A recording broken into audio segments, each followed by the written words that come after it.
and welcome back. Now, the last few days here in SA have been pretty crazy actually. We've had a full state lockdown for the last 2 days, and now because someone's been telling a few porcupines, all of the restrictions are going to be lifted 12 o'clock Saturday night, which is fantastic for all the local businesses, and we can all get back to work and, you know, hopefully get back to normal. But because of the original restrictions, we had 6 days, and that for me was, okay, what can I do in that time? So in that time, I've just been busy cleaning and bits and pieces, and I thought, why not give the tinny a bit of tender love, and gave it a good clean, washed the carpets out because it had a real, bit of a smell, I guess you could say. So now it's smelling like roses and it's ready just to get covered in rubbish once again. But I thought, while I've got it out and while it's here without the covers and stuff on, perfect opportunity to go through and just explain what it's about, what I've got in it, what I've done. So we might start on the inside. Righto, so just a little bit of a backstory behind me purchasing this boat. Now, at the time, I wasn't even looking for a boat. I've got a big boat that's at my mum and dad's, and I absolutely love it. And at the time, I wasn't even thinking about boats, but a mate of mine who wanted to go to the Adelaide Boat Show convinced me. So I went, checked it out, and when we were walking around, there were stacks and stacks of awesome boats, but this particular boat stood out. It was just the way the layout was, the side console, just everything just worked. And anyway, I had a look at the price, and because it was a show special, the motor, boat and trailer package, I was like, whoa, you're getting a lot of boat for a fairly good, price. Anyway, after the show, I ended up ringing the dealer and having a chat to them, and after a few discussions, ended up coming up with an agreement, and sort of the rest was history, and purchased this boat. And to be honest, Clark boats have been a boat that I've never really looked into before, but also the Merc motors as well. Again, something that I probably wouldn't look into straight away, but paired up, they've been fantastic, and it really has been an awesome setup, and I can't complain with any of the factors that I've got here. But first thing that you notice with this particular boat is the space. Now, if I come around, I'll spin us around. I'm just sitting at the back, and there's this huge, enormous area here. It's all full floored, but then the best part about it is a big casting deck. Now that casting deck is a fantastic spot to stand up, have a look around. You can cast pretty much 360 degrees with no, nothing in your way, which is what I wanted when I was looking for a boat. Underneath this little section is a big storage compartment, which comes in handy because I've got all the safety gear, nets, bits and pieces, and that just makes things so much neater, and there's nothing cluttered up on the deck.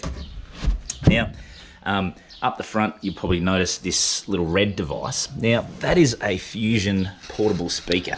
Now, I wanted to get some sort of music or sound system for the boat because I do a lot of solo missions, as you've seen.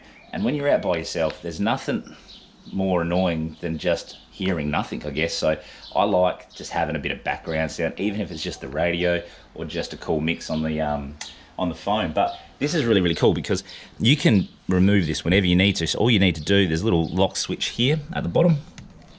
You unlock it, remove it, and they've got these puck sort of panels, and basically you could purchase 2 or 3 of these and have these different mounts all over your boat, so you can move the speaker to where you want it. But I just wanted it out of the way, somewhere clean and easy, so here was the best spot. But yeah, underneath it just locks in, click it back in, and then that's locked in, not going anywhere. Now these are completely waterproof. I've pulled in crab pots all over it, so they're always covered in salt, and it's just still pumps. It's really, really cool. The other good thing about this is you can move it. So when you do move it, I can say, go down the beach, and that can be with me. I can play some music. I don't have to just have it in the boat. Now, again, pretty simple. Welcome. You got your FM, Weather Bluetooth, and that just syncs straight into your phone. AM, and then back to your FM. OPSN, live, focused. powering down. So really cool little addition that I've added to it.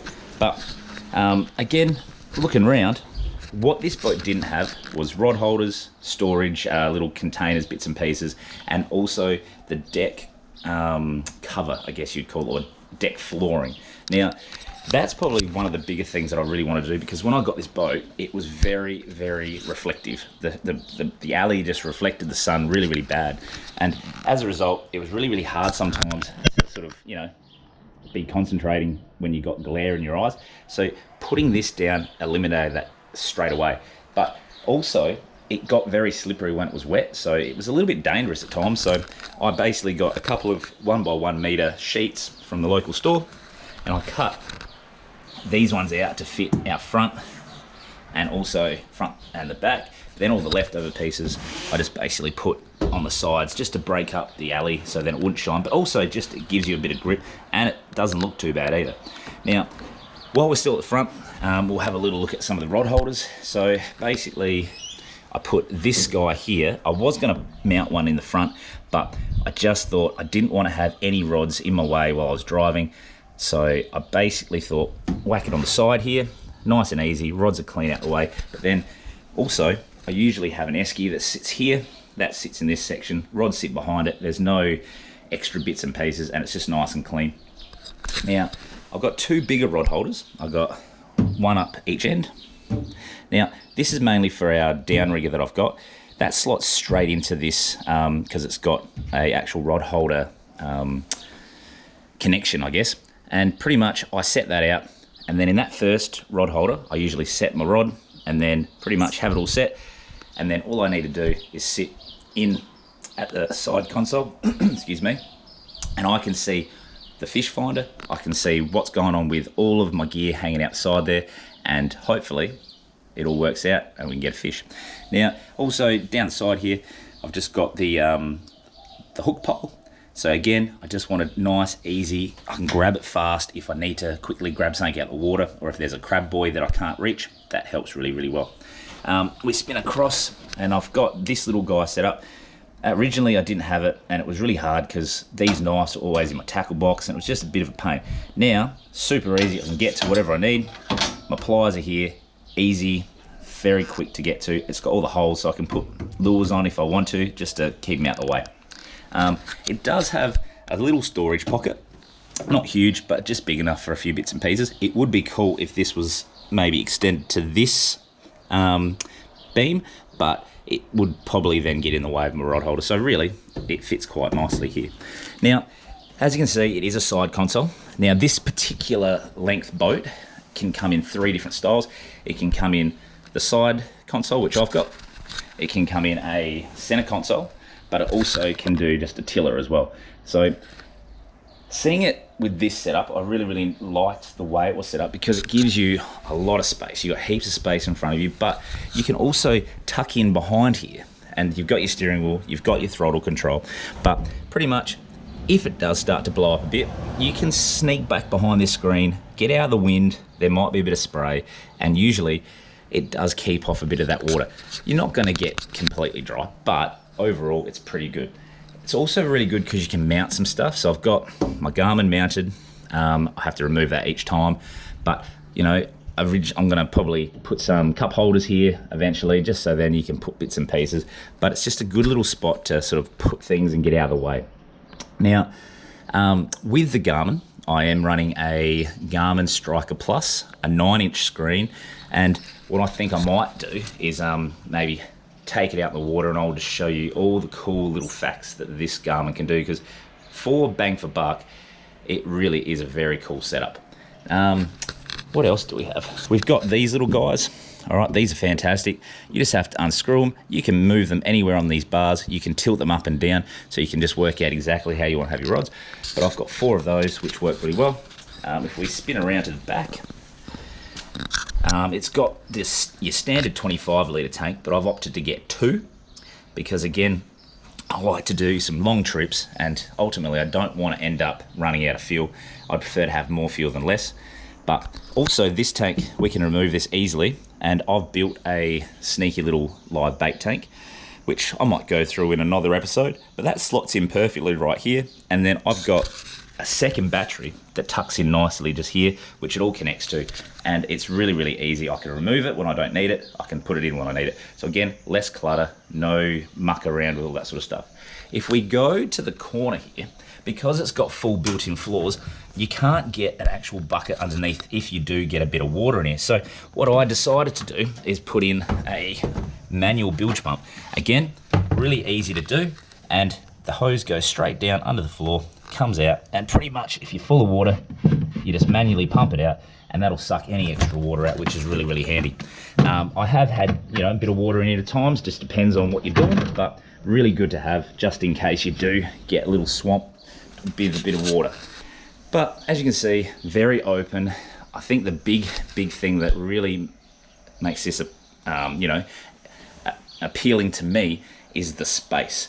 Now, as you know, I'm super lucky actually, because I've got a bigger boat, and that bigger boat has all the fruit on it. It's got all the electronics, it's got all the stuff that you want when you're going out wide. But what I wanted was a boat that was a bit more simplistic, had the basics, but could still do what I wanted. And this does all that. I can take this into the shallow little creeks, rivers, saltwater creeks, all that sort of stuff. I can get mud through it, doesn't matter, because all I need to do is just give it a big hose out and I can get home easy enough to do that. With the bigger boat, it's easy enough, but I wouldn't be able to get it into the tight little spots that I can get this one in. Now, in the time I've had it, I've pretty much targeted, crabs. I went yabbying, I've done river trips, I've done some trips out off different places down Yorks. I've went off the coast depending on the weather, but I've also done some trips in the port, which is, a big factor because I live right here. And some of the things I've caught are crabs. That sounds terrible, but Metropolitan off of Semaphore, big blue swimmer crabs, but whiting, squid. But I've also caught some ripper fish, like some big kingfish off this boat, and having the durability to maneuver, because sometimes these kings can scrap, pull you under. You need to be able to maneuver, control the fish, and this deck is very, very cool for that. Now, because I've had to go through a fair bit with this one, I think I might make a part 2, talk about the motor, the trailer, a few bits and pieces that I've done to it. So stay tuned. I'll have a whole explanation of the motor, what it does in regards to how it's on fuel, and we'll go from there. But till then, thank you, and hopefully you've picked up a few little things that might work for your boat. And who knows, if there's something that you think, oh, you should probably try and add that to yours, please chuck it in the comment below, because there's things that I've probably not even thought about that would be amazing for this particular boat. But again, thanks for watching, and we'll talk to you soon. See you later.